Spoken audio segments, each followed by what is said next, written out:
BYU bounced back in a big way with a win over Fresno State. They were 1-2 away from the Marriott Center, but they avenged the loss against Providence. Really well-balanced offensive effort led by Trevenell, 22 points, 10 rebounds. He got the start in place of Yegor. Denman will be out about a week and a half, maybe longer, depending on how recovery goes with the knee contusion. But what'd you like about Nell in this offensive performance? Yeah, 6 players go in double figures today. I thought Nell had a really strong performance. Shooting the ball from distance. When he's on, he can be one of the best three-point shooters in the Big 12. That's when Trevin's on fire. It's a great sight to see, and I think it unlocks something for this BYU team that you don't see every night. So I think when he's knocking down shots, it's just a big piece. This team can really go off for some big offensive production. But I thought it was a strong performance across the board. And Kevin Young pointed out in his post-game press conference that this week of practice was kind of intense, that it was a good thing for this team. He felt that loss could be a real positive for this group, that they kind of got focused, dialed into the task at hand, which is on the defensive end. And that's where I kind of came from last week. Was that Providence loss was really humbling. I thought it was a poor performance from the team. Yegor got banged up early in that one, but I think that being in the Big 12, you've got so many opportunities ahead. This league maybe isn't as deep as we thought it was, because they're taking some L's in non-conference play, but this team's going to be okay. And you saw tonight the offensive firepower that this group can put out. And I think you also saw tonight how valuable experience is. Dawson Baker and Fouche Traore off the bench. Traore had 10 rebounds, only 5 points, but his impact in the middle of that first half was huge, where he hit the three and had a little putback. They went on an 11-0 run there, and they never looked back after that point. And then Baker, throughout the game, was finding his spots, making plays. And then I also thought, Mitch, too, this was a really encouraging sign for Dallin Hall. 10 points in the second half, 13 for the game. This was the first time all season where it felt like we were starting to see glimpses of what and who Dallin Hall is. Now, that's got to be integrated with Yegor when he comes back. That's kind of the missing key there, but a good opportunity for him to maybe find his way with Yegor out. It's a great point, because Dallin Hall just offensively didn't look like he was looking for his shot. And I bring that up, like, it's not everything for someone like Dallin. He can have an impact in many different ways. I mean, he was one of the best guards last year in the Big 12 in assist rate. He can impact a game in so many different ways, but offensively is where he can shine. You think back to that Kansas game last year, Dallin's got to be great there. And so that was a promising sign to see him have some success as he works his way back to full strength from that toe injury. They've been very delicate with him, and that's why he missed some time early, but getting that opportunity. And Trevenell pointed out, too, that, Yegor goes down, which is a bummer, because he probably, with a week and a half, you're probably saying that's the rest of non-conference play. Get him ready for December 31st when Big 12 play opens against Arizona State. But Trevin pointed out, him, Dallin, Richie, they're well-versed in playing together. So it kind of was just back to maybe what it was a little bit last year with Catchings and Cada in the front court. And so you talk about what was in the past with those guys, and they're still going to be a key piece, obviously, going forward. Yeah. But the future was on display also tonight. AJ Dybantsa, the huge news. In some ways, we buried the lead a little bit. Right. But #1 recruit officially, publicly announces his commitment and signing with BYU yesterday.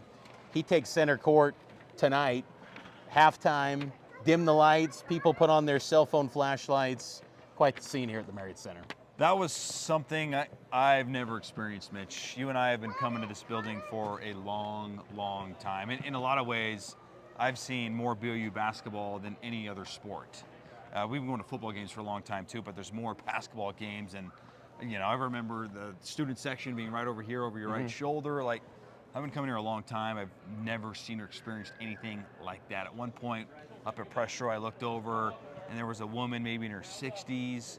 I mean, the whole stadium was on their feet, phones were out. He took a good 3 to 4 minutes of walking alone, mind you, on the court, fans screaming, flashing the Y, going around, came up to the rock right here, high-fiving fans. That was crazy. I've never seen anything like that. That will go down as a moment I'll never forget in terms of being inside the Marriott Center. Now, hopefully there's a lot more next year when he's here, and this elevates the program, which I think BYU fans can expect that to happen with his talent and his stature. But wow, for him to have made that commitment on national TV, on one of the biggest sports debate shows in the market right now, and then the next day to be here and the walk on the, I mean, it was crazy, man. It was, and Dybantsa even spoke a little bit with the media for a few minutes. He's a, as he noted, a private person, so it was easy for him to keep that signing in some ways, I guess, private and secret. But what a win for BYU. I mean, you're talking about, Yegor is an incredible prospect in his own right, and he's a 5-star. And he's shooting up draft boards. No question. But Dybantsa is even on another tier, where you're talking about he could one day maybe be one of the 5 best players in the NBA one day. That's the type of prospect Dybantsa is, and he puts BYU. Dybantsa's on a Wembanyama tier. There's Yes. guys like Anthony Edwards who go 1, but there's a debate. And then there's that other class of guys where that is clearly the best prospect. Well, it'll be probably him and maybe the Boozer. I mean, there'll be some intriguing prospects. The 2026 NBA draft class could be special. I mean, but Dybantsa is going to put BYU in a spotlight they have never experienced, probably at least since Jimmer. And even then, that was in the Mountain West with the terrible TV deal, and you really didn't get the visibility that you wanted with that moment. AJ will put BYU in a spotlight they have never experienced before, and I think fans in the arena tonight understand that. They understand the significance of his signing. It's a big deal, and he is a big-time prospect, and he brings out the stars. I mean, you saw tonight, you saw Will Hardy, Utah Jazz head coach Ryan Smith was here, Kalani Sitake was here. There's some football transfer portal recruits here. I mean, this was a star-studded night here in the Marriott Center, and AJ Dybantsa was probably the brightest star of all. Up next to the Delta Center, BYU in Wyoming, we have Cougar Sports Saturday, this Saturday 12 to 3, and then we'll have coverage for you as they round out non-conference play and get ready towards Big 12 play, which is going to be a lot of fun.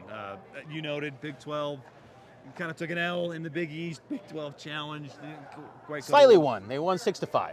Okay, yeah. Slightly, but it didn't feel like it was great. No, it didn't. So, some of the higher profile matchups too. UConn beating Baylor, but that's around the corner, and it's going to be a lot of fun. We'll have you cover the rest of the way. So for Mitch, Harper, Matt Baiamonte, you can check us out on KSLSports.com.